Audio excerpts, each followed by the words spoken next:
I take this opportunity to introduce to you our esteemed speaker, the Most Reverend Professor Dr. Malkhaz Songulashvilli, Metropolitan Bishop of Tbilisi Peace Cathedral, Georgia.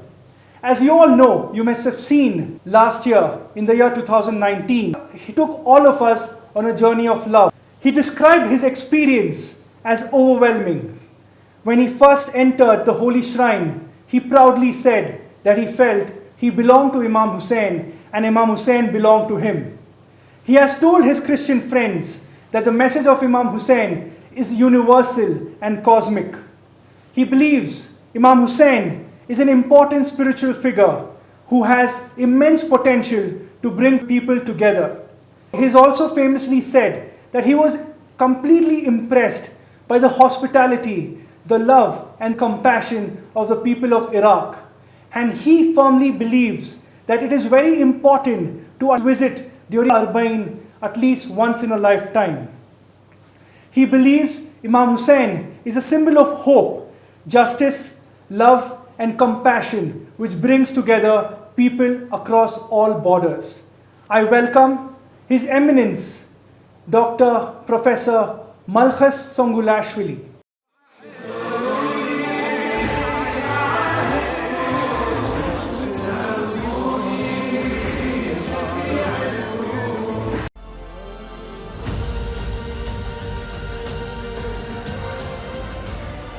Reverend Dr. Malkhaz Songulashvilli from Georgia visited the holy city of Karbala for Arba'in to commemorate the martyrdom of Imam Hussain, grandson of Prophet Muhammad. He joined the millions of visitors on the Arba'in walk before paying his respects at the shrines of Al-Hussain and Al-Abbas.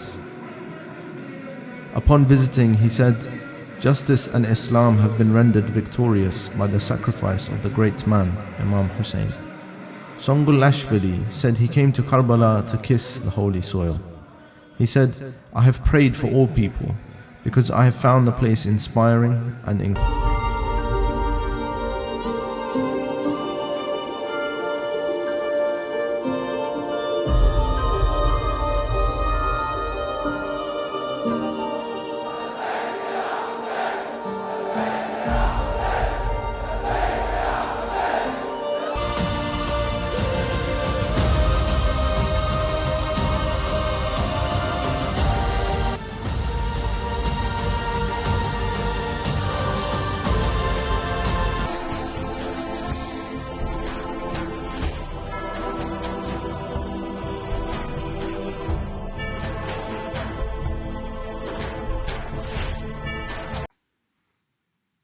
Dear Dr. Zakaria Abbas, dear participants of the 28th Annual Hussain Day Conference in Bangalore, India.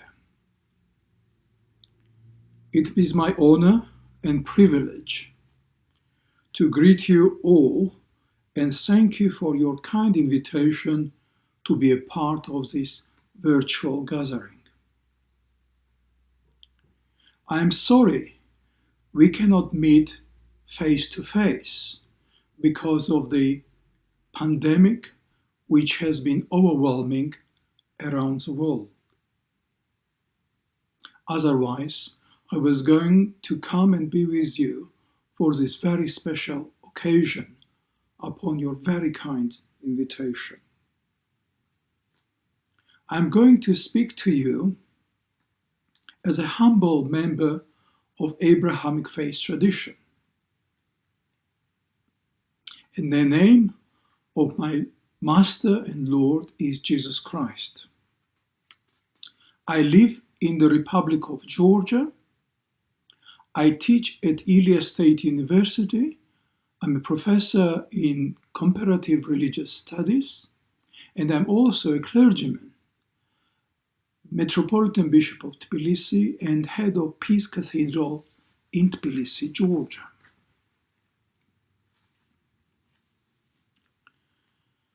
When we think of Imam Hussain, various markers of his identification come to our mind. Hussein ibn Ali Talib is a grandson of Prophet Muhammad, peace be upon him. He is a son of Ali, Abi Talib. He is a son of Muhammad's daughter, Fatima, member of the household of the Prophet, Ahlul Bayt, member of the household of people of cloak, Ahl al-Kisa. He is the third Shia Imam. But there is more to it. He is a historical figure and prominent religious leader who has been making impact on generation that has come after him. The secret of his influence lies in his martyrdom, the way he finished his life. In my own tradition, the author of the letter of Hebrews in chapter 13, verse 3, encourages readers to imitate spiritual leaders, especially those who ended their lives with dignity. This is what we read in this letter. Remember your leaders who spoke to you the word of God. Consider the outcome of their way of life and imitate their faith. Obviously, Imam Hussain has been the object of imitation of many millions of people since the end of his life. Mahatma Gandhi, the father of Indian nation, was one of the prominent non-Muslims to see and recognize significance of Imam Hussein's legacy and his martyrdom, not only for Muslims or Shias, but for the entire world in general and for India in particular. I learned from Hussein, he wrote, how to achieve victory while being oppressed. Gandhi saw in Hussein the spiritual leader whose lessons could be learned everywhere, in every generation, in every country. He wrote again, my faith is that progress of Islam does not depend on the use of sword by its believers, but the result of the supreme sacrifice of Hussein. Determination, unconditional love, and sacrifice is really a foundation of a true religion. Gandhi also saw Imam Hussain as a role model for the great country of India. If India wants to be a successful country, he wrote, it must follow in the footsteps of Imam Hussain. He is not very specific. What does it imply? But we can easily guess that the leader of non-violent protest against injustice was making implication to Imam Hussein's determinations for peace, for fairness, and for freedom.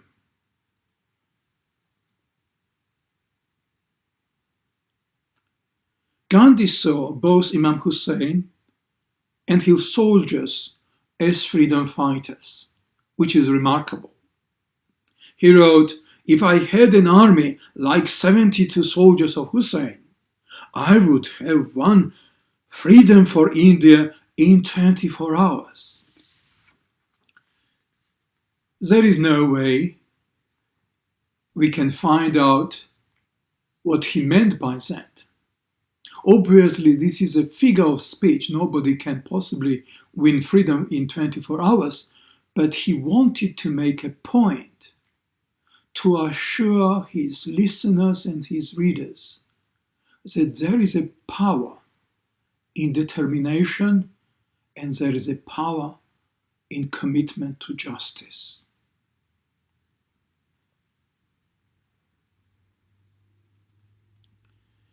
Imam Hussein's martyrdom was triggered by injustice committed by people of power.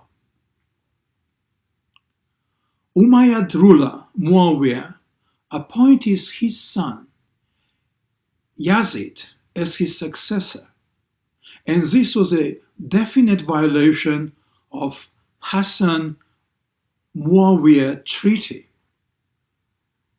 After the death of Muawiyah, Yazid illegitimately demanded that Hussein would pledge allegiance to the usurper of the power. Hussein refused to confirm.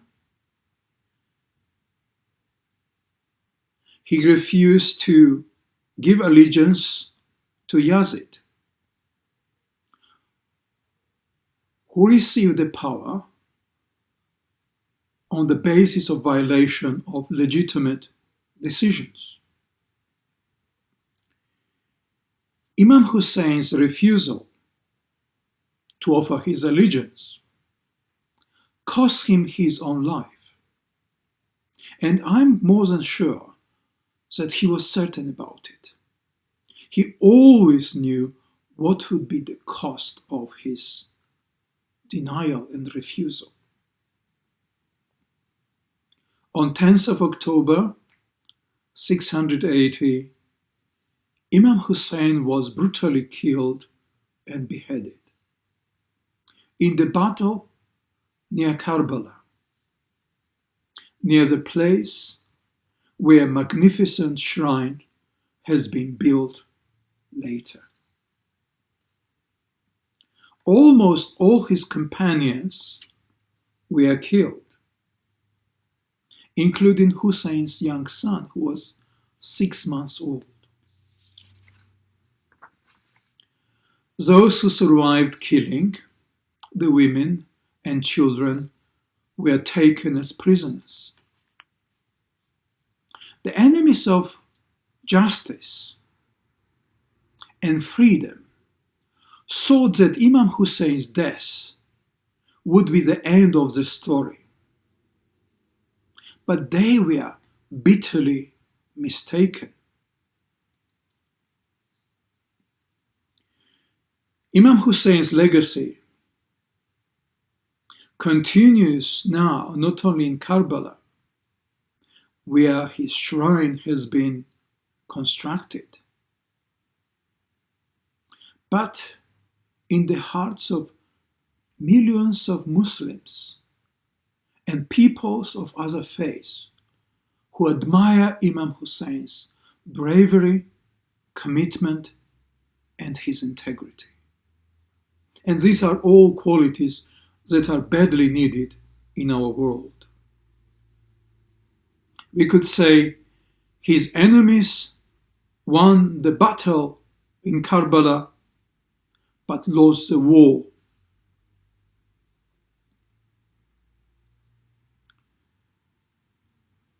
There are different ways Imam Hussain continues influencing people. I would like to concentrate on 4 different points, which I find important to keep in mind as we observe his day of remembrance at this crucial moment. Number 1, point 1.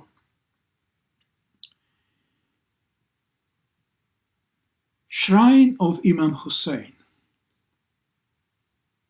This is a place where millions of people flock every year, seeking inspiration, healing, encouragement, and comfort in their suffering. The suffering is something all of us share. All the people on the face of earth, people of various religions or none. And therefore this place, this sacred place, is so dear for the hearts and minds of people who come to seek comfort in the wonderful shrine of Imam Hussain. I have many wonderful memories of visiting this shrine.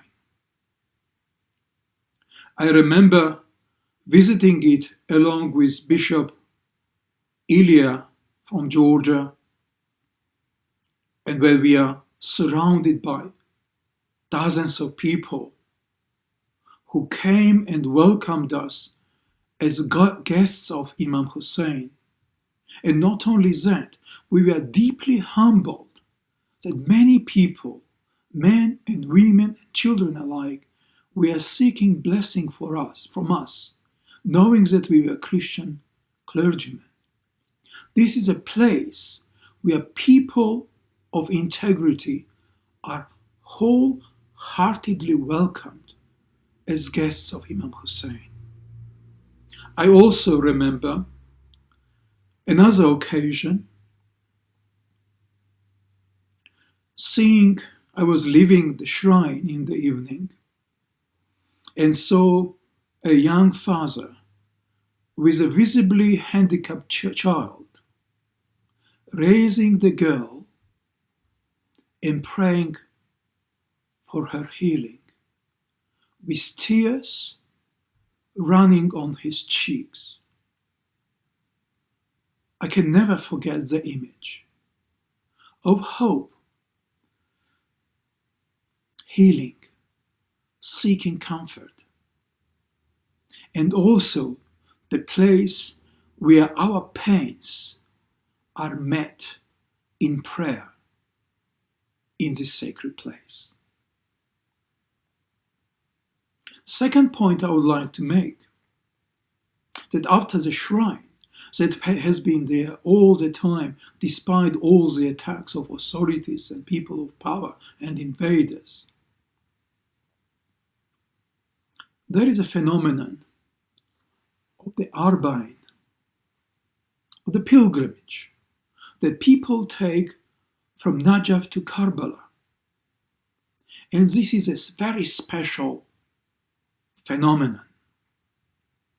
I was privileged to participate in it and see with my own eyes this movement of millions of people on the way from the holy place, sacred place of Najaf, where the Imam Hussein's father is buried, to the Imam Hussein's burial site in Karbala.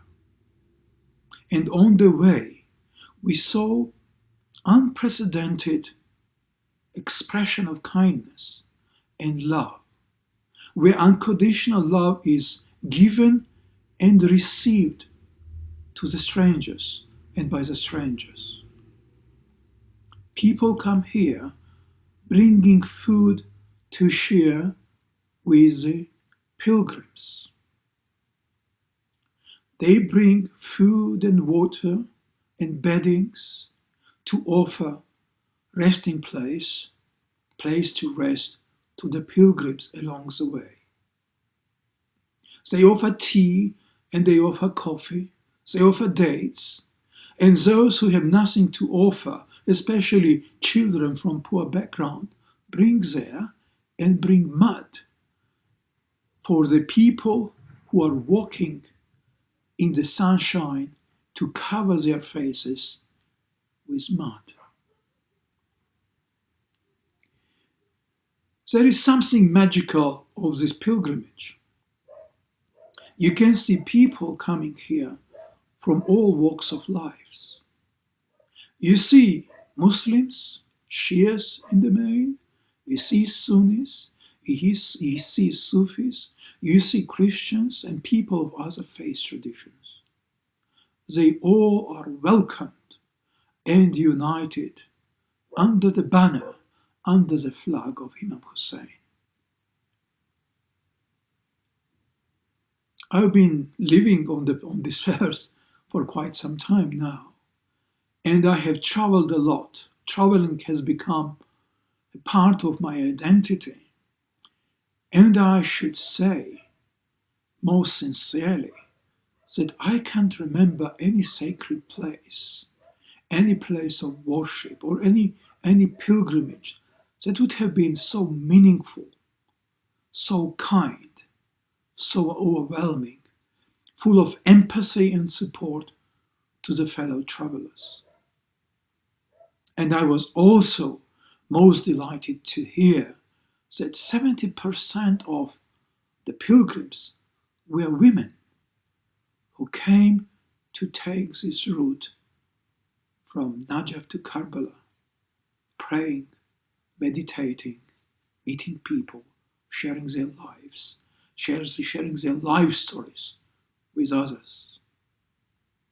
I have also seen many handicapped people, you would be surprised, who were diligently walking their paths despite their physical restraints and inabilities.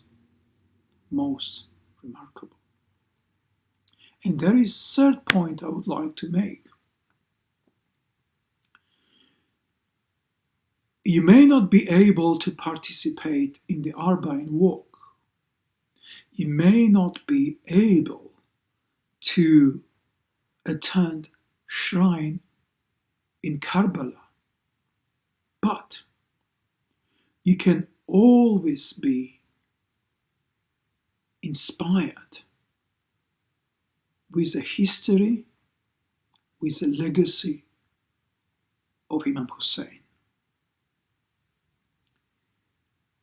No matter who you are, what faith you belong, what tradition you belong, or if you belong to any faith tradition, Imam Hussein's martyrdom, sacrifice for justice, will always remember encouragement and inspiration to generations to come.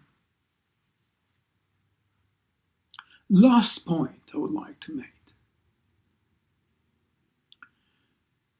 Does Imam Hussain has any relevance in this time of pandemic, COVID-19? The pestilence of this virus has already claimed thousands and thousands of lives. Millions of people have been infected by the virus. Millions of people are suffering. Unlike any other pestilences and plagues that we know from the past, and which were like regional or continental disasters, COVID-19 is a global one. It is happening everywhere. It is infecting people regardless their race, religion, tradition, culture, social and political position. We have seen many political leaders being infected by the virus. The pandemic has also made enormous negative impact on the economy of the world. Especially smaller economies are immensely struggling in this time and age. People are suffering,